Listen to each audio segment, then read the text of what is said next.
All right, everyone say hello to Mr. David. Hello, everybody. Hello, Mr. David. Thank you for coming today. It's my pleasure. My name is David Weiner. You can tell by my badge, which is why they give it to me so I don't get lost in train stations. I'm a Carroll County Master Gardener, and I specialize in insects, arthropods. If it's got 6 or 8 legs and slithers, crawls, flies, jumps, I love it.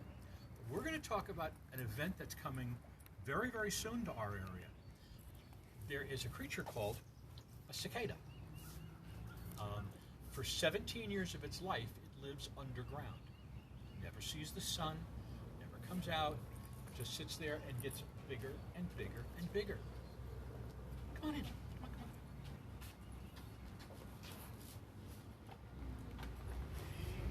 on. And this is just an introductory to cicadas. This is the cicada we're going to be talking about. This is the 17-year cicada. It's called a periodical cicada. Its Latin name is Magic Cicada septendeceps, meaning 17 years. Wow! They're a big bug. You know, this is only a little bit larger than what they normally get to. They get to be about that big. The red eyes are a giveaway, and this is only 2 of the 5 eyes they have. They have 3 more that are embedded in the top of their skull. Those are called ocelli, but these are their main organs for sight. And you can hear them buzzing in the trees in the summertime when they're out. These are not the cicadas that you hear at night. These are not locusts like they mentioned in the Bible. Locusts are like supersized grasshoppers that eat everything. Cicadas don't do that. They live in and on trees, and you can hear them singing. That's what they're known for. Not everybody thinks it's singing. To some people it sounds like screaming, but they can be incredibly loud. Do you guys know what a decibel level is? A decibel is a measure of sound intensity, how loud it is. We're speaking now at probably about 50 to 60 decibels, sometimes even lower. These get as loud as a jet engine, or if you sat front row at a rock concert. That's how loud it is. It's 100 decibels or more. And a lot of people say it's annoying. I happen to think it's very neat. But people hear things differently. And if you are outside with your friends when they're singing, I tell people, gather around in a circle and have everybody describe how loud they think it is. Because that serves 2 purposes. First, to make sure everyone is listening. Second of all, you can see how people hear things differently. Now, you know that sometimes you can hear something one person says and another person won't hear it. You say to yourself, I heard them. But not everybody hears the same way. The same way people don't see it all the same way. It's the female that is listening for the song, because that tells her where the male is. He's got specialized organs on his sides called tymbals, and they're kind of like a mix between a drum and a tambourine. And that's what they pump them. And it makes this loud noise. Now, like I said, some people think it sounds like screaming. Others think it sounds like drumming. As I said, the sound soothes me. I like it. But I have been, I was in an emergence up in Virginia, probably about 5 or 6 or 8 years ago, and we were driving down the highway, you know, the freeway, and we had the windows up, and my girlfriend said to me, I can't hear the radio. What's that noise? So we rolled down the window, and we couldn't even talk to each other while we were on the highway in the car at 70 miles an hour. That's how loud it was. So we pulled off to the side of the road and listened, and it was just amazing. And they were out screaming for about 4, 5, or 6 days. Made everybody who wanted to eat outside say, no, let's go inside and eat. They're terrible flyers. They're clumsy. So yeah, they will bump into you. They will land on you. They don't bite, they don't sting, but they've got very powerful legs, so they'll climb. They'll land on your shoulder and climb up until they can see where they are, then they'll fly away. And that scares people. But you don't have to be afraid of them. They're just insects. There's so few insects to be afraid of in the world. These guys are not one of them. They make a tiny slit in a branch, They've got something called an ovipositor, and it's almost like a little razor. Cuts a little slit, and they lay their eggs in there, and that's where the eggs live. Uh-oh. Are these people to hear about cicadas? Did you guys come for the cicada program? Oh, cool. Okay. And she lays her eggs, and then the larvae come out, and they just look like small adults. And as soon as they emerge, they fall to the ground, and they dig a hole. And they go down about 8 feet, and that's where they live for the next 17 years. I mean, you think being sent to your room is bad? Imagine being told to burrow underground, live underground for 17 years. When you say small, how small do you mean? Larvae be about that big. Okay, so Maybe bigger than a grain of rice. Not as big as a lima bean. No, yeah, but a lima bean's a good way to describe it. Yeah, and they burrow down, and that's where they stay. Okay. They eat little tiny tree roots and little grass roots and stuff like that, and they live there for. There's actually 2 cycles. One is a 13-year cycle. One is a 17-year. We're waiting on the 17-year to show up, and there's a whole lot of question as to why they do that. You know, how come? The nymphs continue to molt. You know, which means in an insect, they split their back open, they climb out, and they're bigger than they were. They get too big for their britches, and they leave the cast skins behind. And I mean, the adults are big. This isn't even a 17-year locust cicada. It's a big one.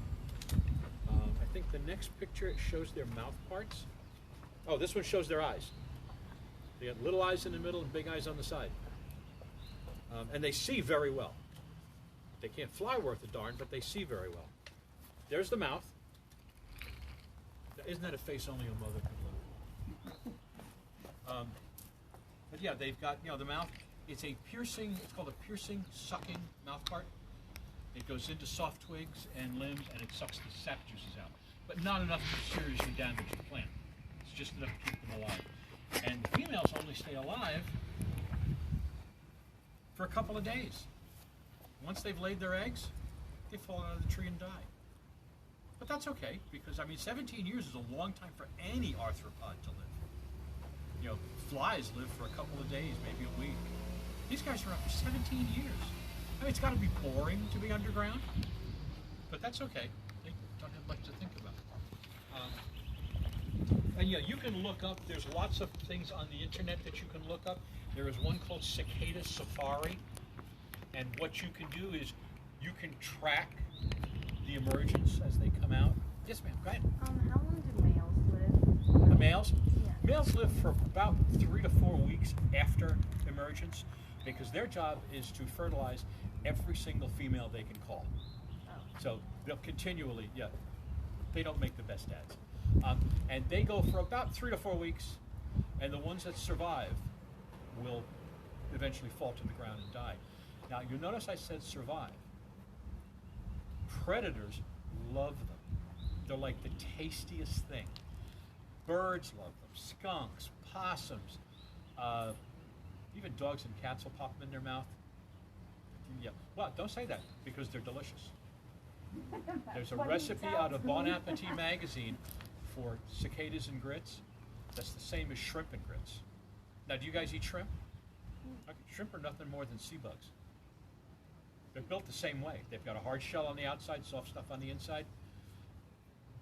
They ain't pretty, so you can't tell me you don't like them. You don't like the cicadas because they're ugly, because you eat shrimp. And we're one of the few, Western society is one of the few societies that doesn't take advantage of all the protein that's around. A lot of other places, grasshoppers and real locusts are really known for street food, like in Mexico or in South America. They catch them and they grill them. And to me, they're a little bit too crunchy. I'm not a real big fan. I like soft, squishy stuff. I like bees, ants. Ants are bitter though. Bees are sweet. But yeah, I mean, it's just protein. And now, you guys come from a ethnic background where a lot of people eat fish. A lot of Westerners don't like fish. They didn't touch sushi till 15 years ago. It was like, ew, no. Like, what are you kidding? Now there's sushi restaurants everywhere. You know, TGIF Fridays serves sushi. I'll have a burger. I'll have a sushi. Okay. But yeah, so the predators, and the only caution I give people this time of year is this is also the time of year that copperhead snakes come out, emerge from their hibernation.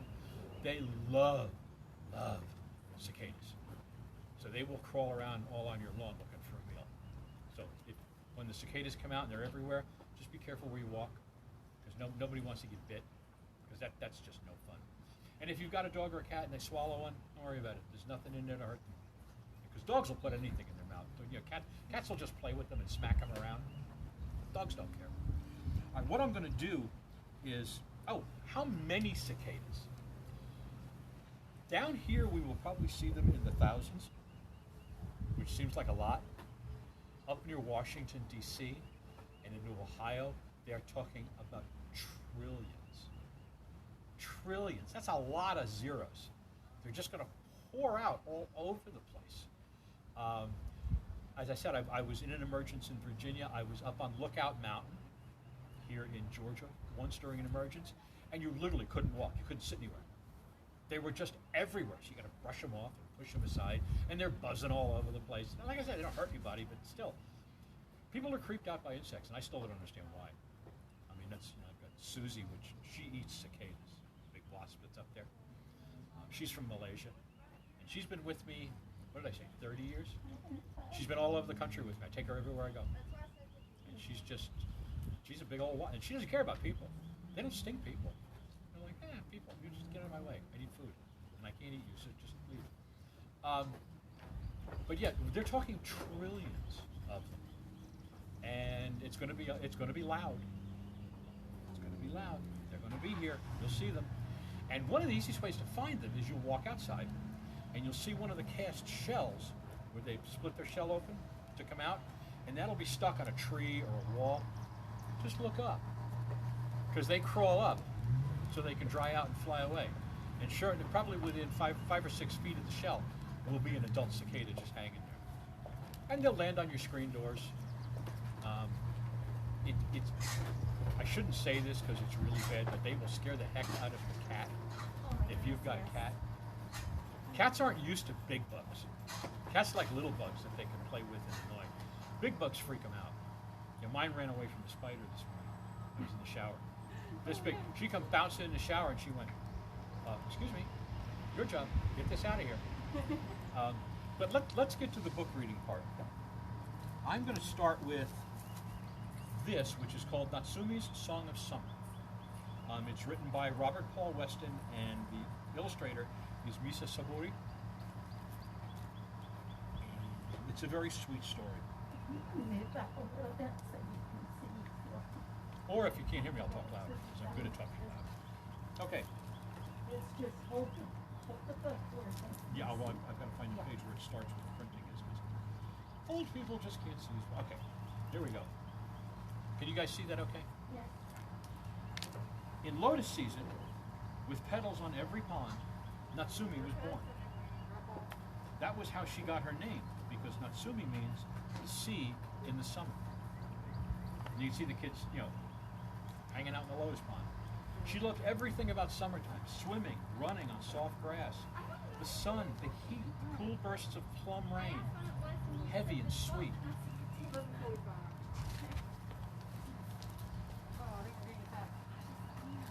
But what she loved most about the summer was the insects.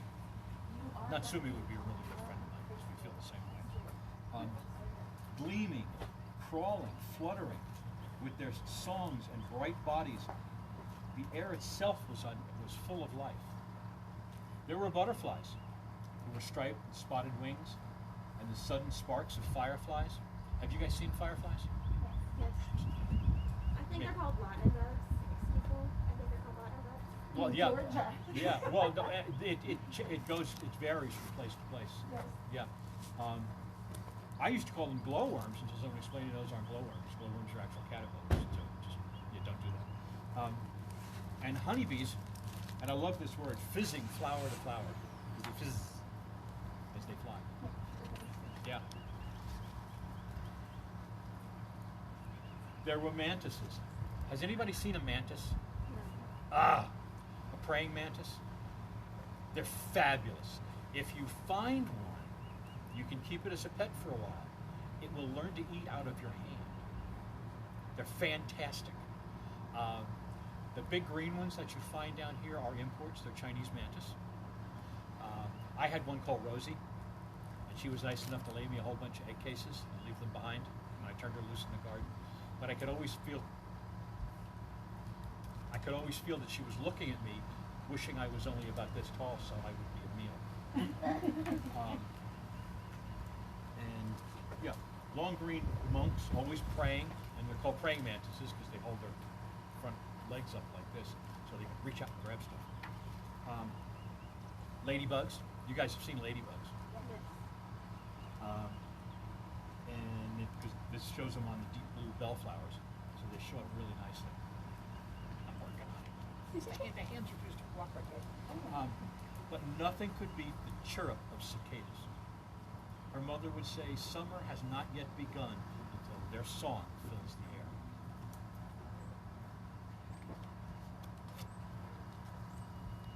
On hot Saturdays, Natsumi and her parents went searching for them with soft nets on bamboo poles, which make the best insect nets, by the way.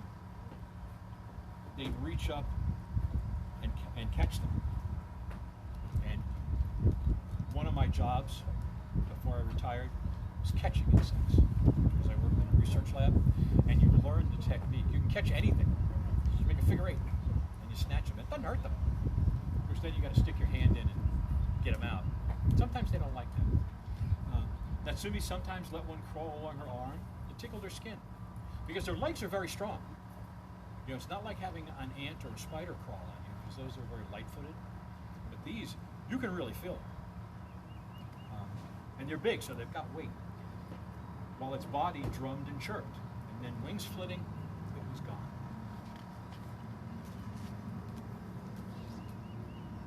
Natsumi's birthday would soon arrive, and this year it would be really, really special.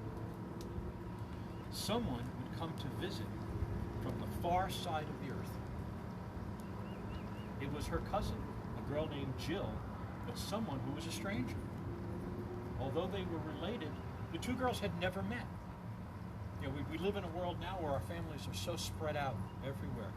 There's members that we just don't see. I've got a brother that lives in Germany. I've got a friend that lives actually he lives in Shanghai, as a matter of fact. But now this summer, Jill and her parents had planned a visit. Natsumi was excited, but she was also nervous. You know, what would Jill be like? Would they have anything in common? Would they become friends? Or perhaps they would quarrel. There was no way of knowing until she got here.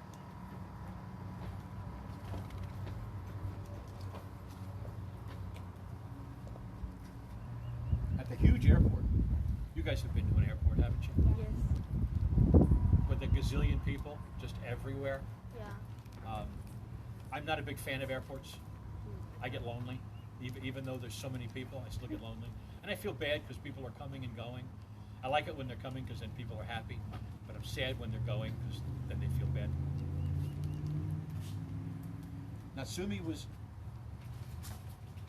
Natsumi saw her cousin waving through the crowd, grinning and anxious, her eyes bright with curiosity. "Show me everything," Jill said. "Show me everything." Her voice like a bell. "Everything there is. Everything. I want to see everything." "Everything?" asked Natsumi. Where would she even begin? I mean, if someone said to you, "Show me everything in Carrollton," where would you start? I don't. I guess down on the square. It's a good place to start. Take them to all the wolves. Yeah, count the wolves. Take them up to the college. Bring them to the library. What was that? Bring them to the library. Oh. And here they are at the sea, at the beach, where the hot sand powdered their toes and was cool on their tongues. Wait.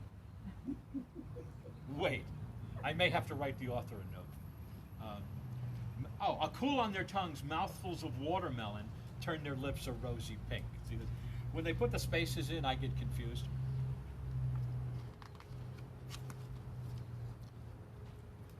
or at the Oban festival, where together they danced, hands waving, giving thanks to the spirits of their countless ancestors.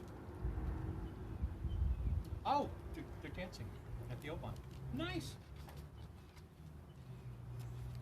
Or by the river, their faces tipped to the stars watching the fireworks. You guys like fireworks? Yes. Yeah. Do you try and get as close as you can so when they fall down, the pieces fall on you? Yeah, Yeah. but Oh, okay. I did, but it never worked. As they bloomed the night sky, all the colors of summer. Everywhere they went, Jill squinted into the trees, listening closely, and asking the same question. What is all that biz buzzing? Because you can hear them, you don't always see them.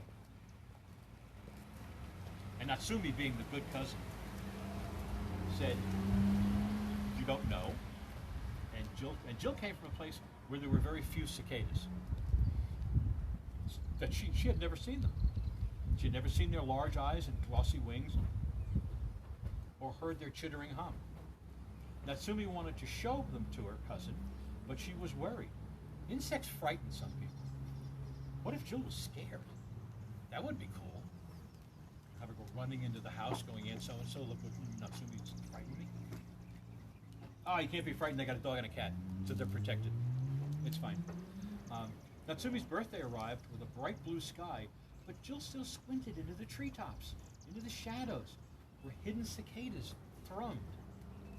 Which is a great word, thrum. Thrum is an excellent word. Remember that. Try and use that in every sentence you say today. People will be amazed. I'll show them to you, Natsumi said.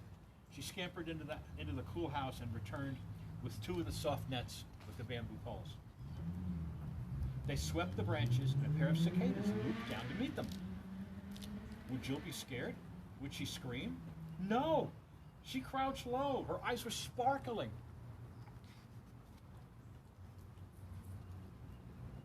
They're born underground, Natsumi explained. For years they wait in the darkness. But then, when they're old enough, they climb out to meet their friends.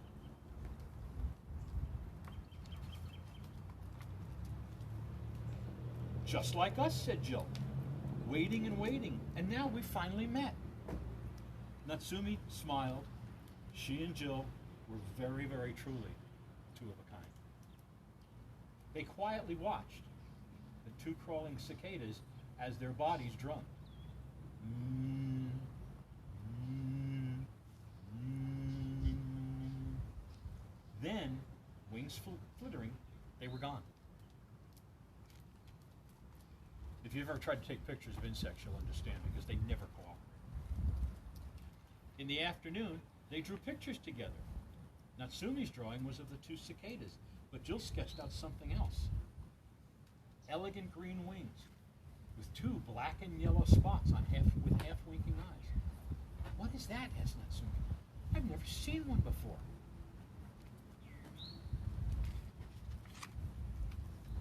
It's a Luna moth. Have you guys ever seen a Luna moth? No. They live in Georgia. Yes. They're about the size of my hand, and they're beautiful pale green with eye spots. Again, just like cicadas, they're horrible flyers. They're just terrible. And they're born with no mouth parts, so they emerge from their cocoon, because they come from a caterpillar. They mate.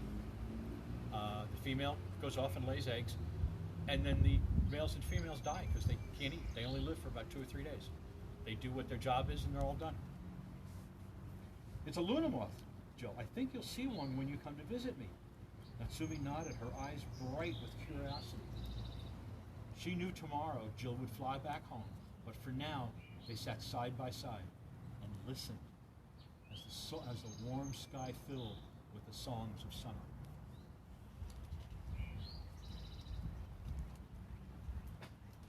And there's the whole story of it. This gives the Japanese poet's interpretation of the different cicadas they have in Japan. They have an evening cicada, a min-min cicada, the large brown cicada, a kuma cicada, Walker's cicada. I don't know how he gets his own cicada. Camphor cicada, and it's. Have you ever heard? I was going to ask you if you've ever heard an insect singing, but you live in Georgia. You can't avoid it. You hear crickets and katydids, and of course you hear the birds. The birds. Yes, I hear you, Mr. Poteet. That's a towhee that you're hearing. Yes. It's a beautiful bird. It's brown and rust color and white. And they call, towhee, towhee. I have one that lives in a bush where I park my car, where I live, and he hates my car. He sits in the bush and he screams until I drive away. It's like there's something about my car he doesn't like. So, the next book is called Cicada. It's by an author named Sean Tan, and it has a lot to say about the way we treat organisms different from ourselves. You have really close. Yeah, there's the cicada. You can see him. He's got his ID badge on, so when he goes to work, they let him in. Now, there he is. He's all dressed up in his suit. He's got his ID badge, so they know who he is. Because you can't work in a big office building unless you have your ID badge. Like mine. Cicada work in tall building. Data entry clerk. 17 year. No sick days. No mistakes. Talk, talk, talk. That's him entering the data. 17 years. No promotion. Human resources said cicadas aren't human. They don't need resources. Talk, talk, talk. See, they just ignore him. Yet he's working hard. Cicadas aren't allowed in office bathrooms. They have to go downtown to go to the bathroom. And when they go, the company docks his pay. They won't pay him for when he has to go to the bathroom because he's not a human. They don't care. Talk, talk, talk. And see, he's got a hard time reaching the elevator buttons too.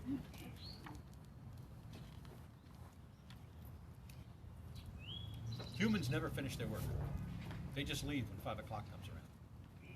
Cicada always stays late. He finishes his work. Nobody thanks him. Talk, talk, talk. Human coworkers don't like cicada. So they treat him really, really badly. Like we treat most insects. Yeah. We wouldn't like to be treated that way. I mean, I've always thought, a friend told me once that when he rescues a spider in his house, he gets it in a cup and takes it outside. He says he always hopes that if someday he's in that situation, that somebody will treat him just as kindly. So, pay it forward. So they think the cicada is stupid. Talk, talk, talk. Cicada doesn't have any place to live. Can't pay rent. So he lives in a closet, in an office space. The company doesn't care. Doesn't cost them anything. So they just leave him there. Talk, talk, talk. 17 years. Cicada retires. No party, no handshakes, no watch. Boss just says, clean out your desk. Talk, talk, talk. No work, no home, no money. Cicada goes to the top of the tall building. Time to say goodbye. Talk, talk, talk. What do you think the cicada is going to do when he gets up on top of the tall building? He's gonna die. Well, what would he go up there for? Maybe to lay eggs. There he is, right on the edge of the building. Don't jump off. But he's a cicada. He He splits open. And then what? And he's done with his shell after 17 years. And the adult emerges complete with its wings.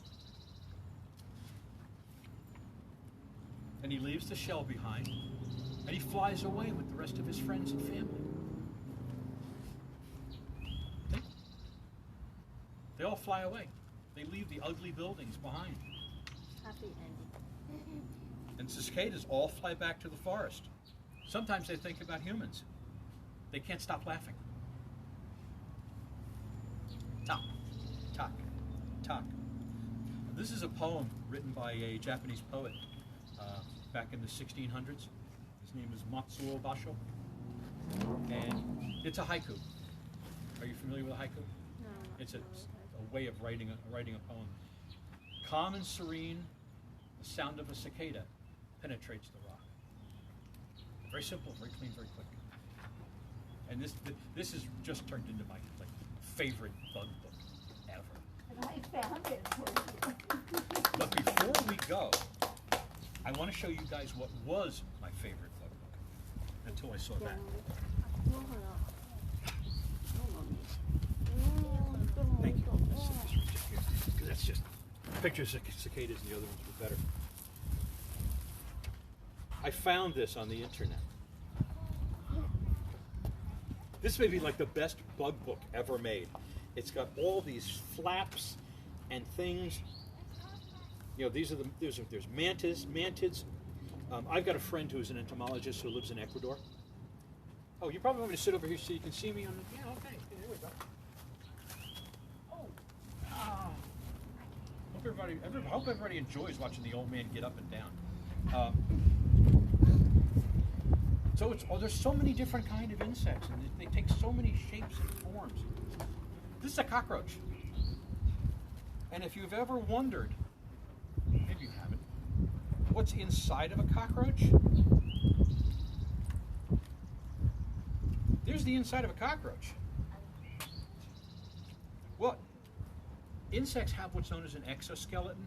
Their bones basically are on the outside of their bodies. All the soft stuff is inside and protected. But here's their, it floats in they don't have blood. They have something called hemolymph. And this shows, there's the underset of wings and the abdomen and the head with the brain. And yeah, so now if anyone ever asks you if you've ever seen inside a cockroach that has been stomped on, you can say yes. The guy at the library showed me what it looks like when you don't step on a cockroach. But this shows the mating parts. Here is the inside of a beetle. There's a fly with its gigantic eyes and its antennae. This is a locust, by the way. When you hear people talk about locusts, they're nothing but eating machines. And basically, it's a long digestive tract with no conscience at either end. They just devour everything and leave nothing. This is what it looks like inside a hornet's nest. If you've ever seen a hornet sitting on a fence, chewing on a wooden fence, what they're doing is they're stripping the wood in little thin pieces, chewing it, and turning it into paper so they can use the paper to build a nest. And everyone says, oh, no, hornets, I'm afraid. Don't be afraid. They're not interested. They can't eat you. If you don't bother them, they want nothing to do with you. And they do a lot of good. They eat the bad caterpillars. They eat your vegetables in the garden. They eat other kind of insects that are harmful. This is all the different ways that insects grow. Some of them come from little eggs and stuff. This is kind of tough to show. Caterpillars, millipedes. There's so many different types out there that most entomologists I know have had to specialize. Mr. David, what's an entomologist? What would an entomologist be? Someone who studies insects. And they specialize. You get myrmecologists who study ants, which are myrmecons. You get arachnologists who study spiders, because spiders are arachnids. There's all different specialties. It's like when you go to a doctor, there's general practitioner doctors, who study everything. And then there's the specialists, the surgeons, the guys who only do hearts or lungs. Most scientific professions are divided that way. Insects hibernate. They will gather together underground or under a piece of wood, and they hide out. And then you've got all different types of habitats. This is a woodland forest. There's rainforests where my friend who's in Ecuador She lives in what is known as the cloud forest, high up in the Andes. And literally from where she lives to where she works is probably about 5,000 or 6,000 feet in altitude, and everything changes. The clouds never go away. She works among the clouds with the insects. And she has, well, she doesn't have, but she sees about 15 or 20 different species of hummingbird, some with long tails and some with big white boots on their feet. And she gets to see them all the time. I'm so jealous. She keeps asking me when I'm going to go, and I'm like, you're going to have to carry me because I'm old. But she's young. And there's that guy. Anybody know what that is? A scorpion. Yes, it is. And there's the bad part. That's the pokey part that got the venom. And then there's these, which they tear and they hold. They tend to be rather mild. They really don't want to be bothered. Again, yes?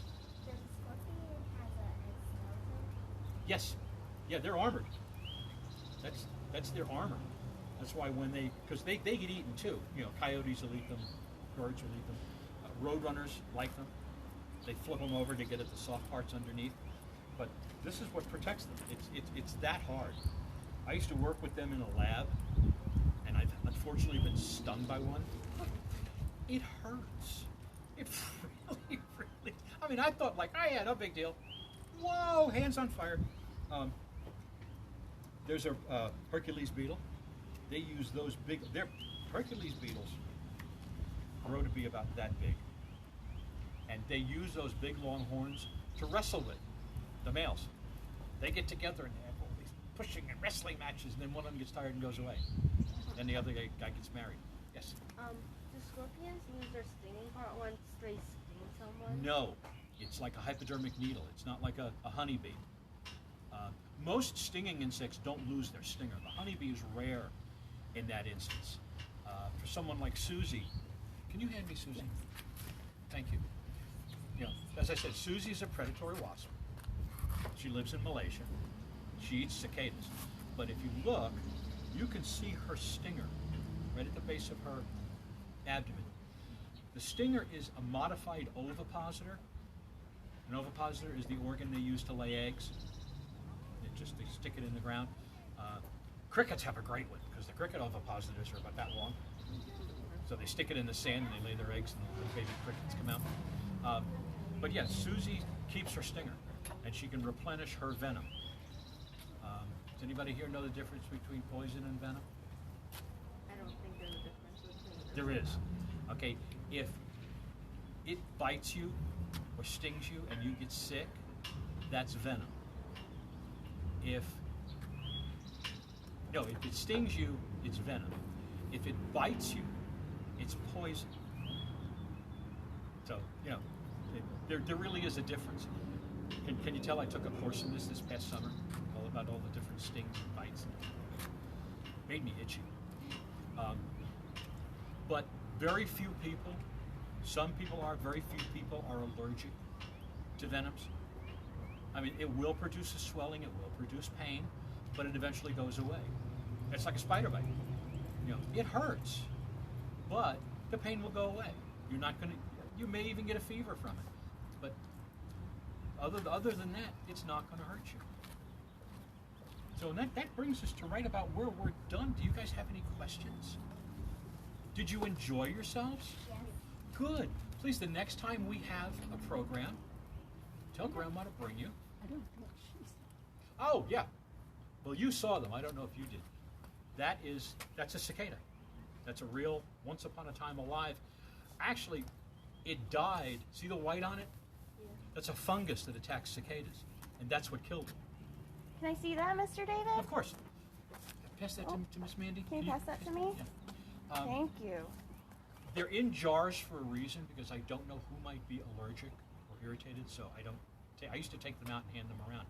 This is the shell that it lived in until it split it open and came out. Yeah, you can pass that I over. used to find those in the woods. Oh, you see them behind my everywhere. house. Yeah. When I was a kid, though, I was these children's age, and I would find them in the backyard. Yeah, they're just they are such a part of just about everyone's life that most people don't notice it because we as humans pretty much tend to ignore things that we don't always understand. But insects are important to us. There was a very famous entomologist whose name is Edmund Wilson. And I had the really good fortune to meet him years and years and years ago. And he once said that if all the ants in the world disappeared, all the humans would disappear within 5 years. There would be no more life on Earth. Because they pollinate, they're a food source for things, and if they weren't here, we'd lose so much. So much of I think it's 60% of the food we eat is now pollinated by insects. If there were no insects, or no bees specifically, but no insects, no avocados, no coconuts, no coffee, all the things that we take for granted, as part of our food source, they wouldn't be here. And we don't have to wait. I have tried in the past as a master gardener to fertilize plants with a paintbrush, take the pollen from a female plant to a male plant, and have it. That's a lot of work. Let the bees do it. They're better at it than I am. And speaking of bees, please be very careful around bees. 70% of all bees live in the ground. They are not honeybees. There's 70% of all species are not honeybees, and they do most of the pollinating. So you need to be careful. You can tell your family, don't mow the lawn yet. Don't mow the lawn until the beginning of May. I mean, they can now, but early in the spring, don't mow it, because those dandelions and stuff, that's what the first bees get to eat when they wake up. So don't cut it. And tell them, don't spray your lawn. Let the weeds grow. Weeds are good. Weeds are our friend. Well, they are. All the lawns in the world could disappear right now, and I wouldn't care. But I have to be careful when I preach that, because, parents go, say what? Yeah, and the husbands are going, see, I told you, I don't want to mow the lawn. And the wives are going, get out there and mow the lawn. You know what's good for you. If you want to eat, go mow the lawn.